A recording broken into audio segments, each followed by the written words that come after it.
Olá, pessoal, sejam mais uma vez muitíssimo bem-vindos. Tema de hoje: crimes contra a administração pública. Lembrando que existem crimes próprios e crimes impróprios contra a administração pública. Qual a diferença?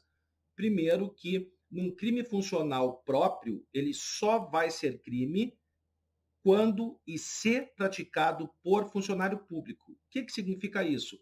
Que se nós retirarmos a elementar funcionário público, não vai restar crime algum. É o que a OAB gosta de perguntar, que é a chamada atipicidade absoluta, não sobra nada de crime, certo? E existem os crimes funcionais impróprios. Claro que neles também consta a elementar funcionário público, mas retirando-se a elementar funcionário público, sobra um crime genérico. Por isso que, nesse caso, não há a chamada atipicidade absoluta, mas há a chamada atipicidade relativa, porque sobra um crime genérico. Querem ver? Exemplo de um crime funcional impróprio. Peculato furto. Ora, se nós retirarmos a elementar funcionário público, não vai sobrar o crime de furto? Claro, então, atipicidade relativa. Agora, vamos a um exemplo de um crime funcional próprio, ou seja, só é crime porque praticado por funcionário público. Prevaricação, artigo 319 do Código Penal, ou seja, o funcionário público que deixa de fazer ou faz em desconformidade com a lei um ato de ofício que ele deveria fazer, certo? Não existe qualquer outro crime em que particular, deixando de fazer isso por interesse ou sentimento pessoais, pratique um delito. Então, a prevaricação do artigo 319 é efetivamente um crime funcional próprio, porque só é crime porque é praticado por funcionário público.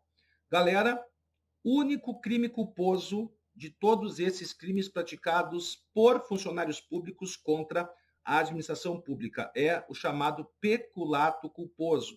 É aquele em que o funcionário público, por culpa, sei lá, ele esquece a porta da repartição aberta, ele dorme enquanto ele deveria estar, né, fazendo a vigilância da escola e, portanto, com a sua conduta culposa, ele permite que alguém, que outrem, servidor público ou não, pratique um crime. Então, cuidado, é o único crime culposo e, se reparado o dano, até antes do trânsito em julgado, certo? Da sentença penal condenatória, extingue-se a punibilidade.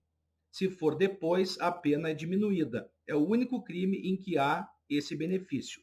Também temos que estar muito ligados, certo? Em dois crimes que sempre caem na prova. Quais sejam, eles são bem parecidos, só muda o verbo, é claro. O crime do artigo 316, o crime de concussão, que é exigir para si ou para outrem uma vantagem devida, certo? E, finalmente, né, agora com um pacote anticrime, a pena do crime de concussão foi efetivamente aumentada, porque antes a pena da corrupção passiva, que é o crime que a gente compara, que é o artigo 317, que é solicitar. Então, olha só, exigir, solicitar. Quer dizer, pela lógica, qual deveria ter a pena mais grave? Exigir e não solicitar. E aí consertaram, né, esse erro, com perdão da palavra, e aumentaram, ainda bem, né, porque agora ficou algo bastante coerente, a pena da concussão. Cuidado que tanto a concussão como a corrupção passiva, galera, são crimes formais, ou seja, eles se consumam, no caso da concussão, com a mera exigência e, no caso da corrupção passiva, com a mera solicitação. A obtenção da vantagem é mero exaurimento do crime. Então, o que a OAB vai perguntar sobre isso? Ela vai dizer que alguém, servidor público, um médico, por exemplo, que atende pelo SUS, combinou com uma parturiente lá um pagamento de 20 mil reais para fazer o parto. Aí ela diz, olha, hoje eu não tenho, mas daqui a 15 dias, né? Quer dizer, quando é que se consumou o crime? No momento da exigência, porque o legislador não está preocupado com o efetivo recebimento da vantagem devida. Então, ela marca lá para 20 dias depois, aí chama a polícia toda para fazer o flagrante. Não tem flagrante. Por quê? Porque o recebimento da vantagem devida, tanto na concussão como na corrupção passiva são mero exaurimento do crime. O que é exaurimento do crime? Crime consumado é mais ou menos assim, comparando, tá? Matei a barata, consumei. Agora, quando você exaure, cara, você retira tudo o que você pode e o que você não pode daquele crime. Então, seria matar barata e fazer assim, esmagar a tela realmente assim, sair aquela coisa branca, nojenta. Entenderam? Então, muito cuidado, porque aí o que vai acontecer? No momento do recebimento da vantagem, não tem mais flagrante, porque é um crime formal. E aí, eles vão dizer qual pedido que cabe por parte do advogado, se a prisão é ilegal. Claro que caberia a prisão preventiva, mas eles falarão no enunciado que houve prisão em flagrante. Ela é ilegal, porque não estamos mais diante de flagrante, e a OAB pergunta muito isso, portanto, o pedido a ser feito é o relaxamento da prisão em flagrante. Toda prisão ilegal, ela deve ser relaxada, certo? Mais uma questão importante, galera. Temos, então, como eu disse, um crime culposo e ainda para auxiliá-los, nenhum crime praticado contra a administração pública por funcionário público, certo?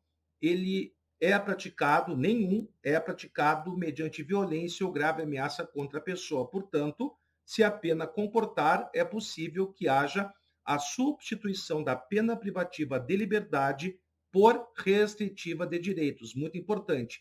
Liguem-se ainda no artigo 327 caput e parágrafos 1º e 2º do Código Penal, que traz o que? O conceito bastante ampliativo de funcionário público e o aumento de pena quando o funcionário público, é 1/3 o aumento da pena, ele efetivamente exercer cargo de chefia, cargo de liderança, cargo em comissão, claro, porque dele é muito mais exigível uma conduta diversa, ok?